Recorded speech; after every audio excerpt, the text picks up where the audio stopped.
Bismillahirrahmanirrahim. Assalamualaikum warahmatullahi wabarakatuh. Yang pertama-tama, marilah kita panjatkan puja dan puji syukur kita kehadirat Allah Subhanahu wa taala yang telah melimpahkan rahmat serta hidayat kita. Tak lupa salawat serta salam kita aturkan kepada junjungan Nabi kita, Nabi Muhammad sallallahu alaihi wasallam. Semoga kita mendapat syafaatnya di yaumul kelak nanti. Amin ya rabbal alamin. Kami dari kelompok 3 akan mempresentasikan hasil kelompok kami. Saya, Yusuf Ali Ghazali, selaku moderator akan memandu jalannya presentasi ini. Kami beranggotakan saya, Yusuf Ali Ghazali, ada Mas Barah dan juga Mbak Hafsya. Tema kali ini adalah berbeda tapi bersama oleh Habib Husain Ja'far Al-Hadar atau yang lebih dikenal oleh Habib Ja'far. Sedikit biografi tentang beliau. Beliau adalah pendakwah dengan gaya milenial, pendekatannya secara milenial. Beliau memiliki YouTube, yaitu jeda nulis. Di uniknya di jeda nulis ini, beliau tidak menghidupkan AdSense-nya. Beliau pernah berkata, agar orang yang kurang mampu dapat bisa menonton YouTube secara premium meskipun tidak beli YouTube premium.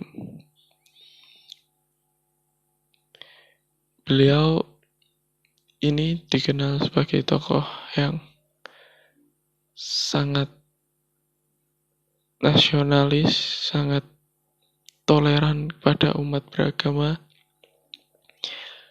Beliau lulusan dari UIN Syarif Hidayatullah Jakarta. Beliau juga pernah mengisi materi di PPAK kemarin.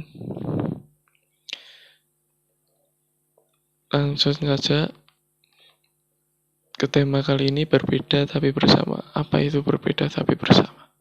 Mungkin kita berbeda cara menyembah Tuhan, berbeda cara kita agama kita, mungkin kita berbeda suku kita, tapi kita bersama dalam persatuan dan kesatuan untuk bangsa ini. Indonesia adalah salah satu negeri yang memukau dengan keanekaragaman. Dalam urusan menyebut martabak manis saja ada banyak perbedaan. Di kampung saya itu disebutnya kue terang bulan. Lalu ke Jakarta orang-orang menyebutnya martabak manis. Kemudian ada juga di berbagai wilayah yang menyebutnya kue Bandung dan lain sebagainya. Termasuk juga perbedaan tersebut dalam hal agama di Indonesia. Di Indonesia sendiri minimal ada 6 agama resmi, yaitu ada Islam, Kristen, Katolik, Hindu, Buddha, dan Konghucu. Perbedaan beragama di Indonesia jelas dilindungi oleh undang-undang.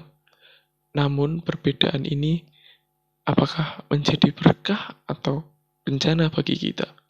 Itu kembali kepada kita bagaimana kita melihat perbedaan ini.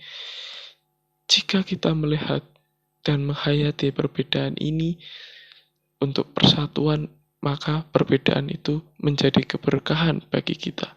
Ia tampak bagai suatu keindahan, bagaikan televisi yang berwarna-warni. Namun ketika perbedaan itu kita lihat dan hayati sebagai perpecahan, maka negeri ini akan hancur karena perbedaan itu. Di Islam sendiri diajarkan, kita tidak boleh memaksakan keyakinan orang lain agar sama seperti kita. Dalam surat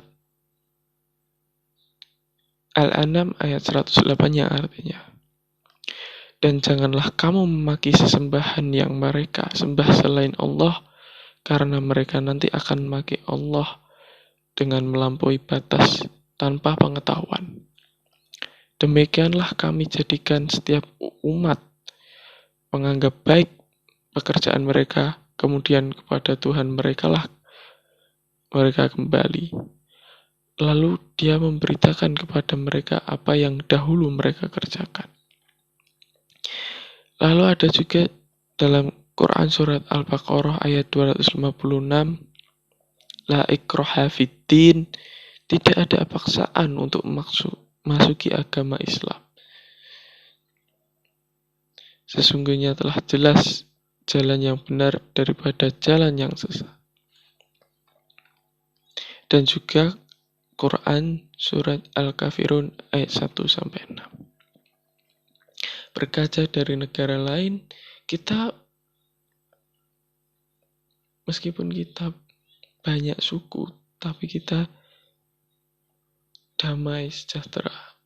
Kita lihat negara lain di Timur Tengah, meskipun mereka satu suku, satu kepercayaan, mungkin satu agama mungkin, tetapi perbedaan dalam bernegara membuat mereka saling serang, saling bunuh satu sama lain, sehingga tidak ada keberkahan, keindahan, dan kenyamanan hidup bagi mereka di sana.